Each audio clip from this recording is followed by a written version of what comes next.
তো মনে হয় পুরো 1 মাস পর আমি কিন্তু তোমাদের সামনে আবার এসছি বা তোমাদের সাথে আমি দেখা সাক্ষাৎ করতে এসেছি। মিনি ব্লগের মাধ্যমে আমি দিয়েছিলাম কটা ব্লগ, তো যাই হোক, কিন্তু বড় ব্লগ দিয়ে আমার অভ্যাস, তো মিনি ব্লগে কিন্তু আমার মন ভরে না। তো চলো, এদিকে আগে আমি সকালবেলায় যে ঘুম থেকে উঠেছি, ওঠার পরে বাসন কোসনগুলোকে সব গুছিয়ে নিচ্ছি যেন আমার একটু কাজের সুবিধা হয়। কি বলো তো, বাসনগুলো এদিক যদি এলোমেলো হয়ে থাকে, ওদিকে বাটি, এদিকে কড়াই, ওদিকে গ্লাস, একদিকে হাতা খুন্তি, তখন না কী হয়, কাজের সময় খুব তাড়াতাড়ি করে জিনিসগুলো পাওয়া যায় না, কাজেরও দেরি হয়। আর জানোই তো, গ্যাস যখন জ্বলে তখন দেখবে যে কোনো জিনিস যদি আমরা হাতের কাছে গুছিয়ে নিই, যেমনি কাটাকাটি, ধোয়া মাজা সব করা থাকে, তখন কিন্তু রান্নাটা খুব একটা চাপের হয় না। আর এদিকে দেখো, আমি মাইক্রোওভেনের ভেতরেই আমাদের যে মাইক্রোওভেনের বাটিগুলো রয়েছে ওগুলোকে আমি সবসময় রাখার চেষ্টা করি। আর সকালবেলা উঠে কিন্তু আমার কিন্তু ওই গায়ে একবার জল ঢালা হয়ে গেছে, মারাত্মক গরম লাগছিল।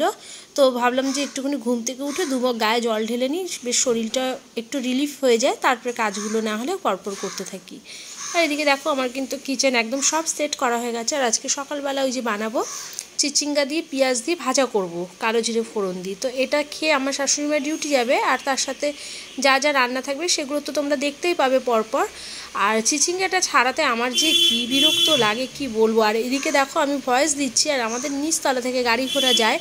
এর আগে আমি ব্লগে হয়তো তোমাদেরকে অনেকবার শেয়ার করেছি, তো তার জন্য কিন্তু আওয়াজ টাওয়াজগুলো আসতেই থাকে। আর রাত্রেবেলায় না অত রাত অবধি আমি আর এখন জেগে ভয়েস দিও না আর ভিডিও এডিটও করি না। তো এদিকে পেঁয়াজও কেটে নিলাম বেশ বেশি করে, যাতে একটুখানি ওই চিচিঙ্গাটার সাথে দিলে খেতে ভালো লাগে। আর এমনি দেখবে পেঁয়াজ মিষ্টি মিষ্টি, তো যে কোনো ভাজার সাথে, উচ্ছের সাথে কিন্তু পেঁয়াজ ভাজা করলেও খেতে বেশ লাগে। তো এদিকে দেখো, আমি একটু মুসুর ডাল করলাম, মসুর ডালটা করে আবার কিন্তু সম্বারও দিয়ে দিয়েছি। আর এদিকে এবার আমি ভাজাটা বসিয়ে দেবো, তাতে আমার কি হচ্ছে বলো তো, ঝটঝট করে রান্নাটাও হয়ে যাচ্ছে। এরপরে তো দুপুরের রান্না আছে, ঘর মোছা আছে, ঘরের ডাস্টিং আছে। তো আমি তোমাদের সাথে হয়তো 1 মাস পর এইরকমভাবে ব্লগ শেয়ার করছি, জানি না তোমাদের এখন কি রেসপন্স থাকবে। তো যাই থাকুক, ভালো মন্দ সেটাই আমি কিন্তু আমার সেটাতেই শান্তি।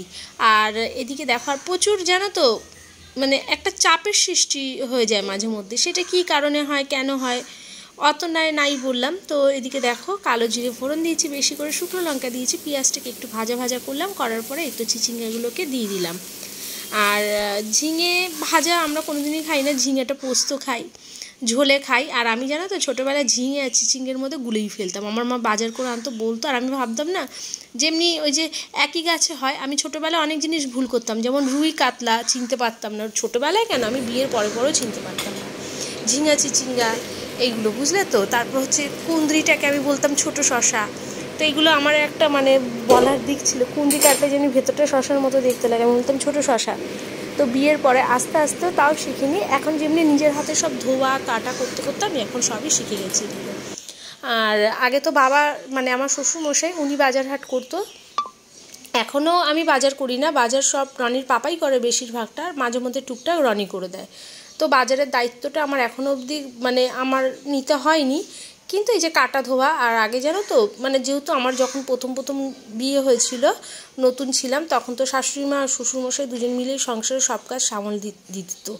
আর সবথেকে বড় কথা হচ্ছে, আমার শ্বশুরমশাই মানে সব দিকে উনি দক্ষ ছিল, যেমন ধরো রান্না বান্নায়, তারপরে সবজি কোটায়।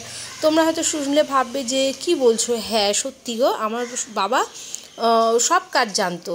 তো বাবা তো সেন্ট্রাল ফোর্সে চাকরি করতো, বাবা মানে এইসব কাজগুলো বাবাকে নিজেরই করে নিতে হতো, বাবা যখন বাইরে চাকরি করতো মানে বর্ডারে তখন। আর বিএসএফেই চাকরি করতো, সেন্ট্রাল ফোর্স তো অনেকগুলোই ভাগ থাকে, তো বাবা বিএসএফে চাকরি করতো, বাবা তো বাড়িতে বেশি একটা থাকতো না। তো বাবা তখন কিন্তু এইগুলোকে সব নিজের করারই অভ্যাস ছিল, মানে নিজের কাজকর্ম, নিজের জামা কাপড় কাচা, নিজের আর ভোর 4টের সময় বাবা উঠতো। তো ওনার লাইফস্টাইলের সাথে, ওনার রুটিনের সাথে আমরা কেউ কোনো দিনই পেরে উঠতাম না, আর ওঠার কোনো দিনও আমাদের সাহসও ছিল না বাবার সাথে। বাবা মানে এরকম কোনো ব্যাপারই ছিল না, কিন্তু বাবা মন থেকে ভীষণ ভালো ছিল। আর তো চলো, অনেক গল্প করলাম। আর আমার বাবা কিন্তু মেডিসিনে চাকরি করতো, মানে যেখানে ওষুধপত্র তৈরি হয় সেরকমই একটা কোনো এতে চাকরি করতো আমার বাবা। তো যাই হোক, এদিকে চলো, এবার চলে এসেছি হচ্ছে ঘরের বিছানাপত্রগুলো তুলতে। আর এখন আমি এই বিছানাগুলোকে তুলে পরিষ্কার করে নেব, তার সাথে সাথে একটু ডাস্টিংও করে নেব। আর জানো তো ওয়েদারটা না কোনোভাবেই ঠিক হচ্ছে না, কখনো বিশাল জোরে বৃষ্টি, কখনো এই বৃষ্টির পরে মেঘ। তো এখন তো এরকম হবেই ওয়েদার। আর চলো, এই ওয়েদারটা কিন্তু খুব একটা খারাপও লাগে না, বেশ ভালো লাগে। আর সামনেই তো শ্রাবণ মাস, তারপরেই তো পুজো।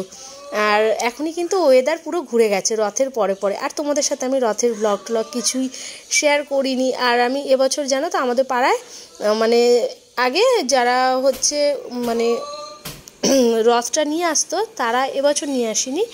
এবছর আমাদের পাড়া থেকেই রথ হয়েছে, মানে আমাদের পাড়াতেই তৈরি হচ্ছে। অ্যাকচুয়ালি মানে ব্যাপারটা আমি বলতে চাইছি, আমাদের এইখানটায় দেখো, মানে আমাদের এই যে বাঙালি জায়গাটায়, এখানটা কিন্তু অনেক উড়িয়ারা থাকেন।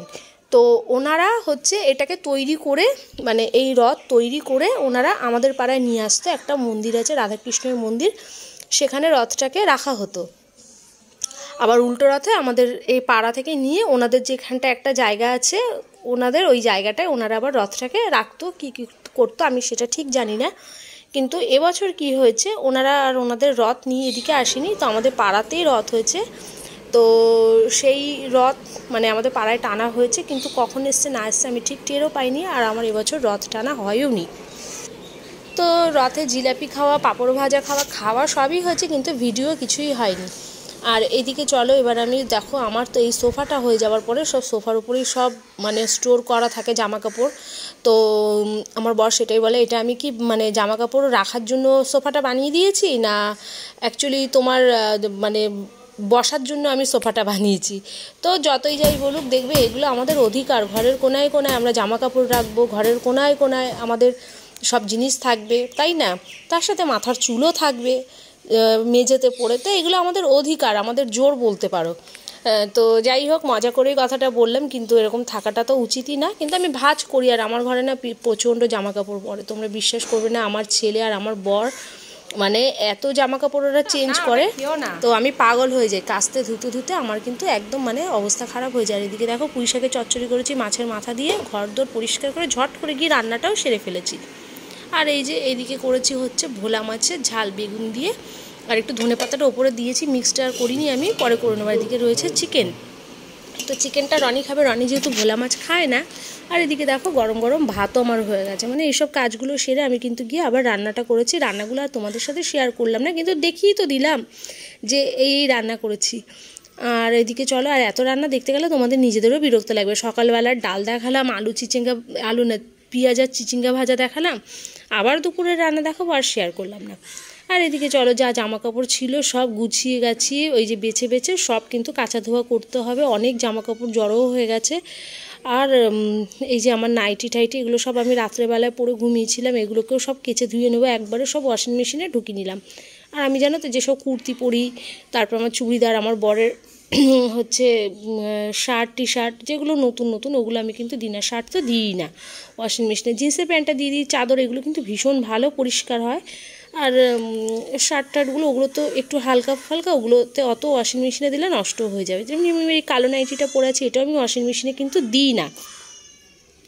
তো চলো, এদিকে ওদিকে ওয়াশিং মেশিন চালিয়ে দিলাম, এদিকে এবার ঘর ঝাড় দেওয়াটাও শুরু করে নিই।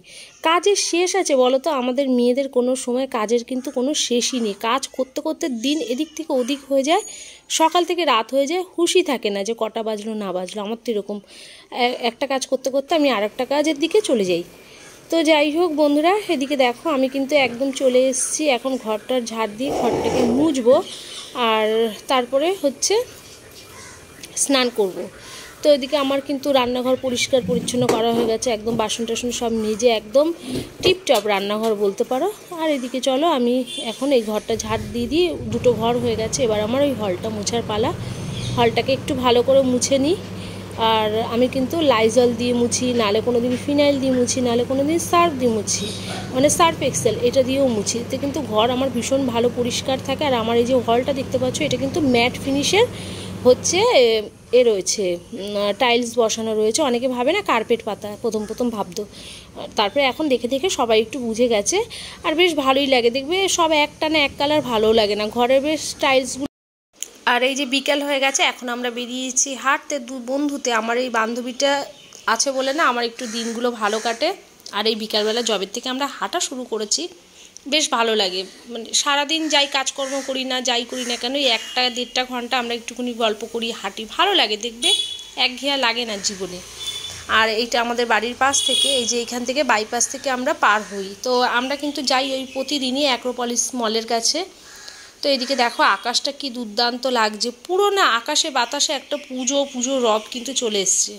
তো এদিকে চলো তাড়াতাড়ি আমরা সাবধানে পার হয়ে চলে যাই, আর আমরা অনেকটা রাস্তাই হাঁটি।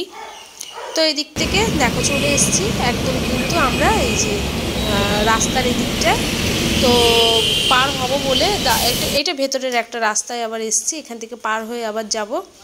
তো যাই হোক, এইটা হচ্ছে কসবার মন্দির, আমরা মায়ের মন্দির একটা রয়েছে ওইখানটায় গেছিলাম। তো কালকে রাত্রেবেলায় হেঁটে হুটে আসা, রাত না ওটা সন্ধ্যা, ওই 6:30 পৌনে 7 অবধি আমরা হাঁটার পরে বাড়ি চলে এসেছি। এসে আর আমি কোনোরকম কোনো ভিডিও শ্যুট করিনি, তো ভাবলাম যে চলো আজকে এখন একটুখানি ভিডিওটা তোমাদের সাথে শেষ করে দিই। তো চলো এখন সকালবেলার খাওয়া দাওয়া তো কমপ্লিট হয়েই গেছে, আর ঘর দোর গোছাবো। স্নান আমার আজকে হয়ে গেছে, ঘর মুছে স্নান করা হয়ে গেছে। তো আজকে হচ্ছে কোনো ব্যাপারই না, এখন রান্না করব আর এই বিছানা টিছানাগুলো তুলবো, আর এই যে জামা কাপড় ভাঁজ করব। অনেক জামা কাপড় কাঁচা হয়ে গেছিলো, তো সেগুলোকে ভাঁজ করব।